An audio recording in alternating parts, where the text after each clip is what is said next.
Hey everybody, in this video I'll be taking a look at the Summoner spells from Frostgrave's 2nd edition and comparing them to their 1st edition versions.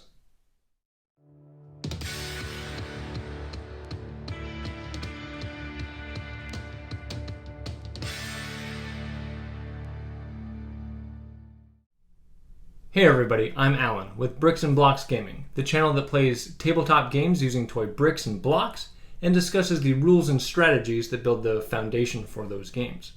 Be sure to check the description box below where you'll find timestamps for this video, links to some of our other Frostgrave content, and the link to the official Osprey Games PDF that explains all the spells for Frostgrave's 2nd edition. This video does assume that the viewer has at least some experience with either the 1st or 2nd edition of Frostgrave, and is part of a 10 video series where I'll be looking at each wizard school from the game and discussing removed spells, slightly changed or overhauled spells, new spells, and my personal opinion about the changes. In the 1st edition, I felt that summoners were one of the better schools in the game, and they had probably the best spell for moving soldiers across the battlefield. They were well known for calling forth beings from other planes of existence to either fight alongside them or to possess their soldiers, to have greater strength, or to leap them across the battlefield. But like most schools, they had a few situational spells that didn't seem to get too much use. But now we'll take a look at the bricks and blocks of the summoner spells. While all 8 spells have the same general function as before, some of them have had some subtle but significant changes that have helped or hurt their viability, while others have just had their language cleared up a bit. Control Demon is the new name for the Bind Demon spell from the 1st edition. I think the name was just changed to keep the language similar with the other control spells in the game. The spell works the same as before, allowing you to control a demon that fails a will roll against the casting number, remembering that in 2nd edition, all successfully cast spells are now considered to have a casting roll minimum of at least 14, which makes the spell harder to resist now. Also, the spell description adds that the caster can cancel the spell now at the cost of an action. Summon Demon calls forth a being from another plane of existence or dimension to temporarily join your warband. A correction from the 1st edition FAQ is added to this spell's description, stating a roll that succeeds by 0 to 5 instead of 1 to 5 summons an imp. And with the new rule about casting roll minimums, a successful casting is always bumped up to at least a 14. So if you level this spell's casting number down to 8, a successful roll will always succeed by at least 6, in which case you will always summon at least a minor demon. It's specified that you cannot empower a casting roll of 1, and if you do roll a 1, instead of it summoning an uncontrolled demon based on how poorly your casting number failed, like in 1st edition, you now make an additional roll to determine the size of the fiend. It states this spell can be empowered beyond 18. And this is important because this goes against the new 2nd edition rule that states that spells cannot be empowered beyond in 18. And it's important for this spell so that you can potentially empower it to get a stronger summoned ally. And something to keep in mind is that this is a temporary warband member, not a permanent warband member. So it does not count against your maximums for your 8 soldiers that you're allowed to have. And it also means, unfortunately, that the demon will leave the party after the battle. Imp calls forth a small uncontrolled demon.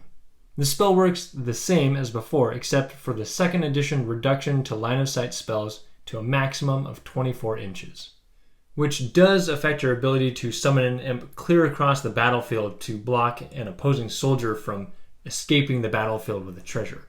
But I think the spell is still quite useful. Planar Tear causes a small tear in the fabric of the universe, injuring anyone in the rift's area, especially demons. The wording is exactly the same. Just keep in mind will rolls to resist spells have a target of at least 14 now. So the spell is more reliable and might see a little more play, as it's a decent way to get a little bit of point and click damage on a group of soldiers, and from time to time it might actually defeat some low health enemies. Possess causes an extra planar force to take control of one of your soldiers, imbuing them with superhuman strength. This spell now restricts you from casting this on one of your spellcasters or on a demon, though you can still cast it on a raised zombie or a construct, as well as any of your soldiers. It still increases the fight stat by +2, but the armor benefit is only +1 now instead of +2. Also, the possessed figure can no longer be part of a group activation.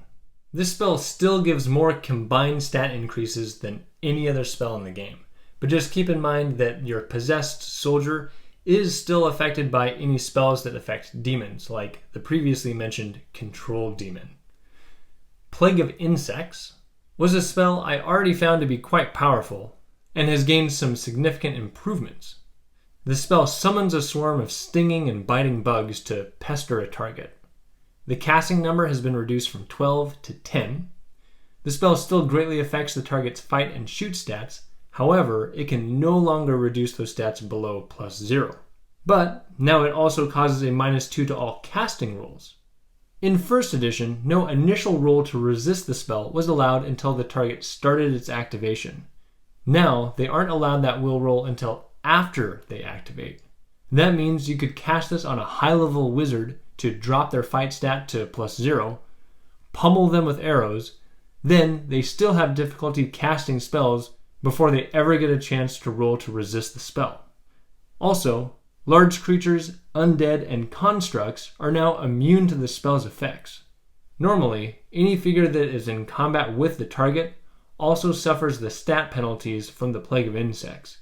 But now, you could send a bear, being a large creature unaffected by the spell, at a wizard that's covered in insects and just rip them apart. And again, this is before the wizard ever has a chance to resist the spell. And that's also against a minimum casting number of 14. It was asked on the Frostgrave Facebook page almost a month ago whether you could cast this spell on one of your own soldiers to act as a walking stat debuffer. And there has been no ruling against this tactic, so it could be a useful strategy in some situations. Leap causes a figure to jump across the battlefield. Language from the first edition FAQ has been added, stating you can only cast this on friendly units. The movement is described as a straight line or an arc, so moving over a wall or tall obstacles will reduce the overall horizontal distance you can move. Now, if a figure is carrying treasure, this spell can only move them 5 inches, as they are possibly too weighed down to jump further. It's now stated Leap cannot remove a figure from the battlefield, and if you look through all the spells, you'll notice that figures who are under the effects of Petrify or Bones of the Earth cannot be moved at all by this spell. This is still possibly the best spell in the game for moving figures across the battlefield. Just keep in mind that any figure moved by this spell can take no further actions for the remainder of the turn. Plane Walk allows the caster to move between planes of existence. The first change with this spell is it now has a casting cost of 10, reduced from a nearly unplayable 14. The biggest change, though, is it only lasts until the end of the turn, where in first edition it lasted until the figure activated again. Plane Walk has 2 main functions I want to look at. First, while under the effects of this spell, the caster can't be targeted by spells or attacks, essentially making them invulnerable.